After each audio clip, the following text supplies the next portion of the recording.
Assalamualaikum.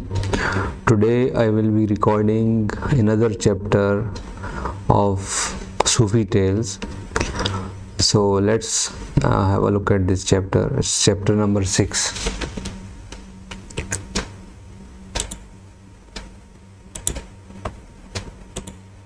So this is a chapter. The title of this chapter is Greed. A farmer in a village had a goat. She grazed the whole day without being satiated. One day she grazed from early morning till evening but was not contented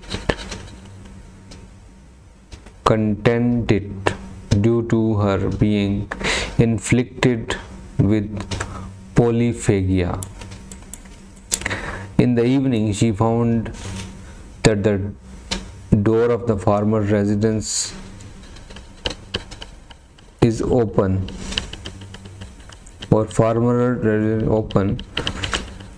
and entered the room. In the corner of the room she saw a cotton sack full of wheat. She tore the sack with her mouth and swallowed in a moment a large quantity of wheat grains.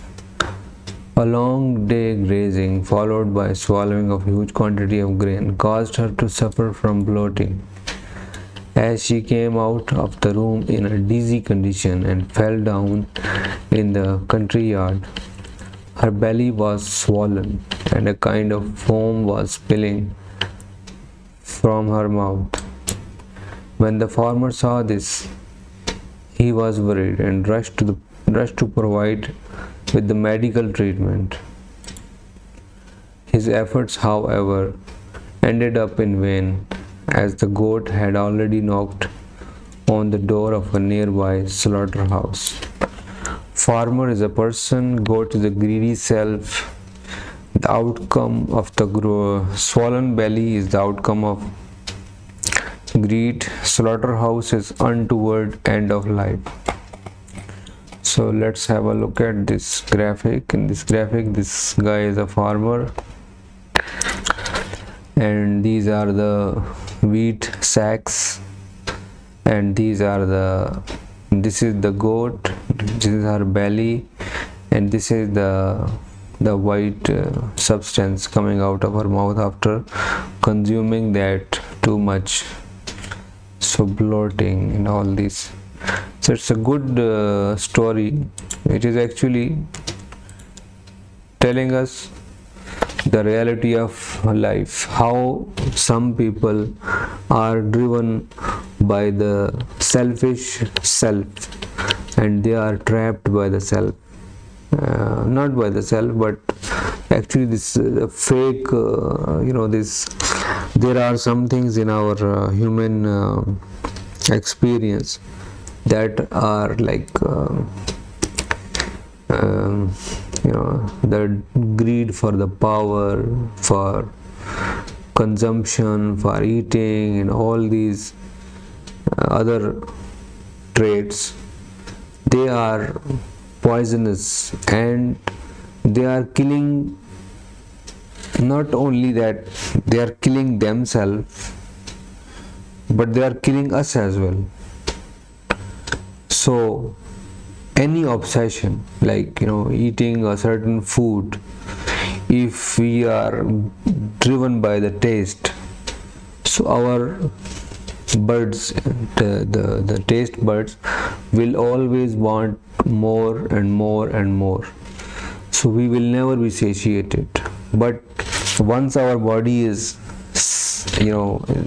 thinking as a whole, so it will care for the other parts of the body. Sometimes if we are eating more food, our belly is telling us not to eat more, but our mouth is saying, or the taste buds are saying, no, we need more. So this is a kind of everything has a limit in this world.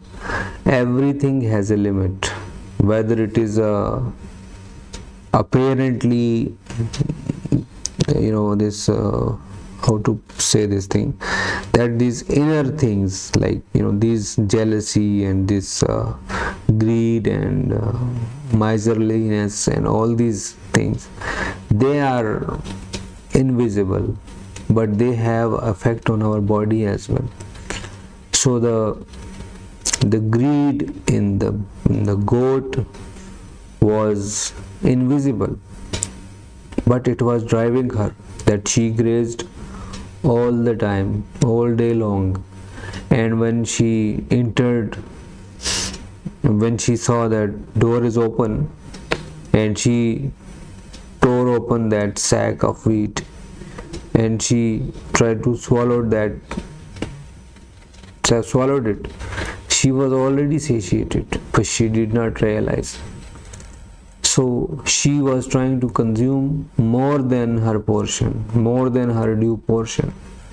So whenever someone is trying to grab other species portion, so this driving force, this selfishness, will lead to the physical end or the logical end before its natural time. All of our bodies are designed to have a life of, like, let's say 100 years. We are dying before that life, before we meet that end. Why we are dying? Because of our inner instability, our inner sabal nature, as Malak Sahab has put it in the chapter number 5, that sabal nature is the inner self. That nature has to be in equilibrium, has to be balanced, right equilibrium. I cannot pronounce this properly, so I better not. I will substitute it with other word, that this sabal nature has to be substituted. If some things is pointing out and other thing is in the down, so it will not achieve this right equilibrium across our being. So that equilibrium has to be achieved in order to have a good life. So I think how much time? It's 8 minutes now. So I can also see that there is something which is this audio issues. Anyways, I think this audio issue will not be there. Now actually this is the second time I am recording, because the previous recording was not having good quality of video, and plus the synchronicity of the audio was not good in that. So I am just recording it again. Hopefully it will make sense. So I think this all of our inner sabal natures traits, they have to be in check. We have to have a check on that. Once we have a check, they will be in limits. Once we allow them to grow, then once they are grown, we no longer control those things. So if we learn to control it, we will be able to live longer, live a healthy life and purposeful life with a good health of our soul. Otherwise, these things will kill the soul itself. So I think I will stop here, because it's already 9 minutes. So I will see you in the next chapter. Till then, take very good care of yourself. Assalamu alaikum wa rahmatullahi wa barakatuh.